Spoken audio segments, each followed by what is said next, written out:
Hi hello నమస్తే welcome to BRK health. ఇప్పుడైతే మన స్టూడియోకి యశోద హాస్పిటల్ నుంచి surgical gastro doctor Shriman Narayana గారు అయితే మన ముందు ఉన్నారు. అసలు గట్ హెల్త్ అంటే ఏంటి, దానివల్ల బెనిఫిట్స్ ఏంటి, ఏ ఫుడ్ తీసుకుంటే ఎలాంటి పరిణామాలు చోటు చేసుకుంటాయి, ఎలా డెవలప్ చేసుకోవాలి అనేది ఆయన మాటలను మనం అడిగి తెలుసుకుందాం. నమస్తే సార్. నమస్తే. మీ గురించి మాకు చాలా తెలుసు. అలాగే గట్ హెల్త్ అనేది ఇప్పుడు ప్రజెంట్ చాలా మందికి ఆ విషయం కూడా ఎవరికి తెలియదు. అసలు అది ఎక్కడ ఎలా వస్తుంది, దానివల్ల బెనిఫిట్స్ ఏంటి, ఏ ఫుడ్ తీసుకుంటే మనకి యూజ్ ఉంటుంది, ఏ ఫుడ్ తీసుకోకూడదు. గట్ హెల్త్ అంటే ఏంటి అంటే మనకి బ్రెయిన్ ఎలాగో, హార్ట్ ఎలాగో, లైక్ కిడ్నీస్ ఎలాగో, లివర్ వాట్ ఎవర్ థింగ్ ఎలాగో ఓకే. మనకి గట్ అనేది కూడా ఇంపార్టెంట్ అనమాట. ఎందుకు అంటే మన బాడీలో బ్రెయిన్లో అయితే ఎంతైతే న్యూరాన్స్ ఉంటాయో మ్యాటర్ ఓకే. దానికన్నా డబుల్ సైజులో మనకి గట్లో ఉంటుంది అనమాట. అందుకని ఏంటంటే జనరల్గా బ్రెయిన్ కనుక ఎక్కువ యాక్టివ్లో ఉంటే గట్టు ప్రాబ్లం అవుతుంది. ఓకే. సో బ్రెయిన్ ఒకవేళ సపోజ్ ఎందుకు చెప్తున్నారు అంటే కొంతమంది bed ridden patient, stroke patient ఉంటారు. వాళ్ళకి బ్రెయిన్ యాక్చువల్గా వర్క్ చేయదు, అయినా కూడా బాడీ సిస్టమ్స్ అన్నీ వర్క్ చేస్తాయి. సో ప్రతి ఆర్గాన్లో కూడా దానికి సంబంధించిన సిస్టమ్స్ అన్నీ ఉంటాయి. అందులో మోర్ ఇంపార్టెంట్ ఏంటంటే గట్. ఇంకొకటి ఏంటి అంటే మనం ఏదైతే ఫుడ్ తీసుకుంటున్నామో అదంతా డైజెస్ట్ అయ్యి అందులో ఏదైతే మెటీరియల్ అవసరం అవుతుందో అది సిస్టమ్స్కి పంపిస్తే సిస్టమ్స్ యాక్టివేట్ అవుతాయి. సపోజ్ బ్రెయిన్కి సంబంధించిన హార్మోన్స్ కానీ ఇవన్నీ రావాల్సింది గట్లో నుంచి. సపోజ్ గట్ సరిగ్గా బాగాలేదనుకుందాం అనుకోండి, హై ప్రొడక్షన్ బ్యాడ్ మెటీరియల్ని హై ప్రొడక్షన్ చేసి గుడ్ మెటీరియల్ని లో ప్రొడక్షన్ చేసింది అనుకోండి, ఏదైతే హార్ట్ ఉందో బ్రెయిన్ ఉందో ఇట్స్ విల్ నాట్ వర్క్ అనమాట. అందువల్లే రీసెంట్గా ఏంటంటే గట్ హెల్త్ అనేది కూడా ఇంపార్టెంట్ అని స్టార్ట్ చేశాను. ఇంతకుముందు గట్ ఏంటంటే మనం తింటాము, తిన్నదాన్ని అరిగించుకొని మోషన్లో పంపిస్తుంది, ఇది ఒకటే గట్ అనుకునేవాళ్ళం. ఇప్పుడు అట్లా కాదు, ఈవెన్ మనకు డయాబెటీస్ కంట్రోల్ చేసుకోవడానికి ప్రతి దానికి కూడా గట్ అనేది ఇంపార్టెంట్ అనమాట. ఎందుకంటే కంప్లీట్ న్యూరాన్ సిస్టమ్ అంతా అందులోనే ఉంటుంది. సో గట్ హెల్త్ని ఏదైతే ఇంప్రూవ్ చేసుకోవాలి అనుకున్నారని, యాక్చువల్గా మనం ఇంప్రూవ్ చేసుకోవాల్సిన అవసరం ఏం లేదు, మనం దాన్ని డ్యామేజ్ చేయకుండా ఉంటే గట్ ఈజ్ వెరీ ఇంపార్టెంట్ అవుతుంది. గట్లో మెయిన్ ఏమొస్తుంది అంటే బ్యాక్టీరియా. గట్ అంటే ఏదో డిఫరెంట్ ఆర్గాన్ అని కాదు, లోపల ఒక 4 లేయర్స్ ఉంటాయి, ఫుల్ బ్లడ్ సర్క్యులేషన్ ఉంటుంది, నర్వ్ సప్లై ఉంటుంది. మెయిన్ ఇంపార్టెంట్ ఏంటంటే బ్యాక్టీరియా. మనకి ఇప్పుడు సపోజ్ మీరు పాలు కర్డ్ అవ్వాలి అనుకోండి, ఎట్లయితే మజ్జిగలో ఉండాల్సిన లాక్టోబాసిల్లస్ అనే ఒక బ్యాక్టీరియా ఇంపార్టెంటో మన బాడీలో కూడా డైజెషన్ ప్రాసెస్, వాటర్ అబ్జార్ప్షన్ జరగాలి అంటే ఇంటెస్టైన్లో ఉన్న బ్యాక్టీరియా ఇంపార్టెంట్ అనమాట. బ్యాక్టీరియాలో 2 టైప్స్ ఉంటుంది. ఇప్పుడు గుడ్ బ్యాక్టీరియా అని చెప్తాము, bad bacteria. Suppose good bacteria యొక్క ప్రపోర్షన్ ఎక్కువ ఉందనుకోండి బ్యాడ్ బ్యాక్టీరియాతో పోలిస్తే కంపారిజన్లో, మనకి గట్ హెల్త్ బాగుంటుంది. అట్లా కాకుండా బ్యాడ్ బ్యాక్టీరియా యొక్క ప్రపోర్షన్ పెరిగిందనుకోండి, like a dysentery, like a loose motions అవ్వటము, వామిటింగ్స్ అవ్వటము, ఫీవరు, పెయిన్ రావడం జరుగుతుంది. మరీ గుడ్ బ్యాక్టీరియా ఎక్కువైపోయింది అనుకోండి, మీకు డైజెషన్ మరీ కష్టమైపోయి కాన్స్టిపేషన్ వస్తుంది. అందుకనే గుడ్ బ్యాక్టీరియా తీసుకునే వాళ్ళందరికీ చాలా మందికి లూజ్ మోషన్స్ కోసము మనము యాంటీబయాటిక్స్ తీసుకుంటాము, దాంతోపాటు గుడ్ బ్యాక్టీరియా అంటే ప్రోబయాటిక్స్ తీసుకుంటాము. కానీ వాళ్ళతో ప్రాబ్లం ఏమవుతుందంటే ప్రోబయాటిక్స్ ఎక్కువ తీసుకున్నారనుకోండి కాన్స్టిపేషన్ వస్తుంది, తక్కువ తీసుకున్నారనుకోండి బ్యాడ్ బ్యాక్టీరియా యొక్క ప్రపోర్షన్ పెరిగి లూజ్ మోషన్స్ వస్తాయి. సో రెండింటినీ ప్రపోర్షన్ మెయింటైన్ చేయాలి.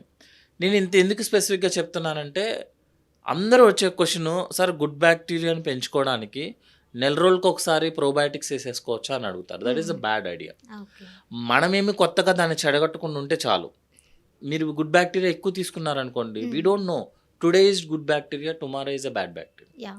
సో అందుకని ఏంటంటే సడన్గా కొత్త సప్లిమెంట్స్ యూజ్ చేయాల్సిన అవసరం ఏం లేదు, ఉన్నదాన్ని చెడగొట్టకుండా ఉంటే చాలు. సో గుడ్ బ్యాక్టీరియాని సేమ్ ప్రపోర్షన్లో మెయింటైన్ చేయడానికి, అందుకని ఏంటంటే ఇంప్రూవ్ చేయడానికి ట్రీట్మెంట్ వాడొద్దు, ఉన్నదాన్ని మెయింటైన్ చేయడానికి ఏంటి అంటే టైంకి ఫుడ్ తినడం. ఆన్ టైం ఫుడ్ తింటే ఏంటి అంటే ఆ బ్యాక్టీరియాకి కావాల్సిన డైజెస్టివ్ మెటీరియల్ మొత్తం అవైలబిలిటీ ఉంటుంది. మనకి పెద్ద పేగు లోపల ఉన్న లేయర్స్కి డైజెషన్ అవ్వాలన్నా, వాటికి న్యూట్రిషన్ దొరకాలన్నా బ్యాక్టీరియా కావాలి. ఆ బ్యాక్టీరియా కావాలంటే మనకి carbohydrates, protein, fat, water, fibre కనుక కరెక్ట్ ప్రపోర్షన్లో కనుక అందితే bacteria is in good position, మనకి కూడా పేగులకి సప్లై సరిగ్గా అందుతుంది. సో ఆన్ టైం తినడము అంటే ఒక ప్రపోర్షన్లో తినడం అనమాట. లైక్ కార్బోహైడ్రేట్ ఒక 60%, 20% ఒక fat, 20% protein, 3 litres of water, ఒక 10 grams of fibre, more fibre food, and 40 minutes of physical activity. ఇవన్నీ ఉంటే మన బ్యాక్టీరియా మన దగ్గరే ఉంటుంది. అట్లా కాకుండా ఈ మధ్య లేటెస్ట్గా ఏంటంటే ఇంటర్మీడియట్ ఫాస్టింగ్ చేస్తాము, 16 అవర్స్ తినము, 8 అవర్స్ తింటాము. ఇట్లాంటి పిచ్చి పనులు చేస్తే ఏమవుతుంది అంటే జనరల్గా మీకు షార్ట్ టర్మ్ గోల్స్ రీచ్ అవుతారు, అంటే వెయిట్ లాస్ అవుతారు, ఓకే. కానీ లాంగ్ టర్మ్గా డ్యామేజ్ చేస్తామన్నమాట. సో మా ప్రిఫరెన్స్ లైక్ సర్జన్ పర్స్పెక్టివ్లో ఏంటంటే బ్రేక్ఫాస్ట్, లంచ్, డిన్నర్ 3 చేయండి. ఓకే. మీరు ఆ రోజు యాక్టివ్గా ఉన్నారనుకోండి ఎక్కువ తీసుకోండి. మీరు యాక్టివ్గా లేరు, మీరు ఫిజికల్ పర్సన్ కాదు, మీరు just white collar software employees అనుకోండి, మీకు ఎంతైతే ప్రపోర్షన్ కావాలో అంతవరకే తీసుకోండి. అప్పుడు గుడ్ బ్యాక్టీరియా మెయింటైన్ అవుతుంది. ఓకే. బ్యాడ్ బ్యాక్టీరియా వచ్చిన టైం అనుకోండి, లైక్ డిసెంట్రీ కానీ లూజ్ మోషన్స్ కానీ అనుకోండి, ఒక 1 వీక్ కంప్లీట్ కోర్స్ వాడండి. జనరల్గా అందరూ చేసే తప్పు ఏంటంటే లూజ్ మోషన్స్ ఏదైనా అయితే 2 days టాబ్లెట్స్ వాడతారు, ఆపేస్తారు. ఆపేస్తే ఏంటంటే లోపల ఆ ప్రపోర్షన్ ఇంకా నార్మల్ అవ్వలేదు, సో రిపీట్ అయిపోతుంది అనమాట ఇన్ఫెక్షన్. అలా కాకుండా ఏంటంటే కోర్స్ కంప్లీట్ చేసి మళ్ళీ కొత్తగా డ్యామేజ్ చేయొద్దు. లైక్ మళ్ళీ పద్దాకలు బయట ఫుడ్ తినడము, like water is a more contaminant, అంటే వాటర్ తీసుకోవడము, ఇవన్నీ చేస్తే ఏంటి అంటే బ్యాడ్ బ్యాక్టీరియా ప్రపోర్షన్ పెరుగుతుంది. ఓకే. చాలామంది ఏంటంటే ఓపిక వచ్చి సార్ మా గట్ హెల్త్ తెలుసుకుందాం అనుకుంటున్నారు, ఏమైనా టెస్టులు చేయించమంటారు అనేది. టెస్ట్లు ఏం అవసరం లేదు, మీకు మోషన్ నార్మల్గా వెళ్తుంది కదా, that means it is a test only. Okay. Motion కనుక మీరు కాన్స్టిపేషన్కి వెళ్తే దట్ ఈస్ గుడ్ బ్యాక్టీరియా మరీ ఎక్కువైనట్టు లెక్క. ఓకే. అట్లా కాకుండా మీరు లూజ్ మోషన్స్కి వెళ్తే బ్యాడ్ బ్యాక్టీరియా ఎక్కువైనట్టు లెక్క. దాన్ని టెస్టులు చేసి ఏం చేస్తారు, దాని బదులు ఏంటంటే మన మోషన్ బాగానే ఉంది అంటే that's okay. Okay.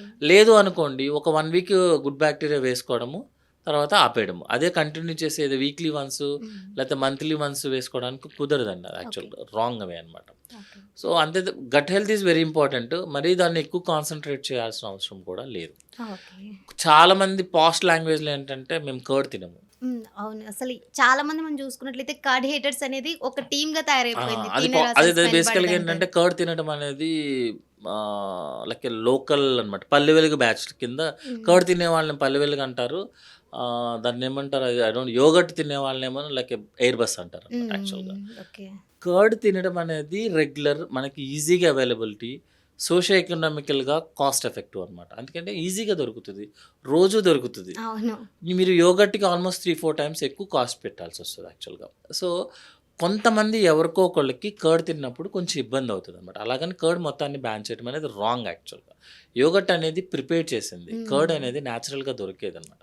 So better to eat a curd. Yeah. Curd is more important. అందులో మనకి అన్నీ దొరుకుతాయి, including water content also. Yeah. Night time తింటే కొంతమందికి గురక వస్తుంది అనేది రాంగ్ కాన్సెప్ట్ యాక్చువల్గా. గురకకి కర్డ్కి సంబంధం లేదు యాక్చువల్గా. ఓకే. పాలు is different story. Butter milk అనేది చాలా ఇంపార్టెంట్. అందులో మనకి మీరు సమ్మర్లో బటర్ మిల్క్ వచ్చినంత ఎనర్జీ వేరే దానికి రాదు యాక్చువల్గా. మనమేమో దాన్ని వాడిన రోజులు వాడతాము, తర్వాత ఏమో అది పాష్ కాదని పక్కన పడేస్తాం యాక్చువల్గా అనమాట. బటర్ మిల్క్, కర్డ్ అనేది very important part of life.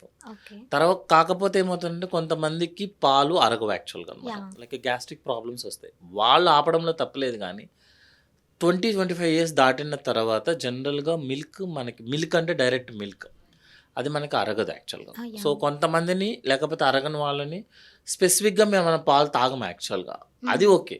అంతే తప్పించి కర్డ్ మిల్క్ని ఆపడం అనేది రాంగ్ కాన్సెప్ట్ అనమాట. ఓకే. అవి 2 తీసుకుంటే గుడ్ బ్యాక్టీరియా వస్తుంది, గట్ హెల్త్ ఇంప్రూవ్ అవుతుంది. దాన్ని వదిలేసి మనము ప్రోబయాటిక్స్, క్యాప్సూల్స్ తీసుకుంటాం అనేది రాంగ్ కాన్సెప్ట్. ఓకే.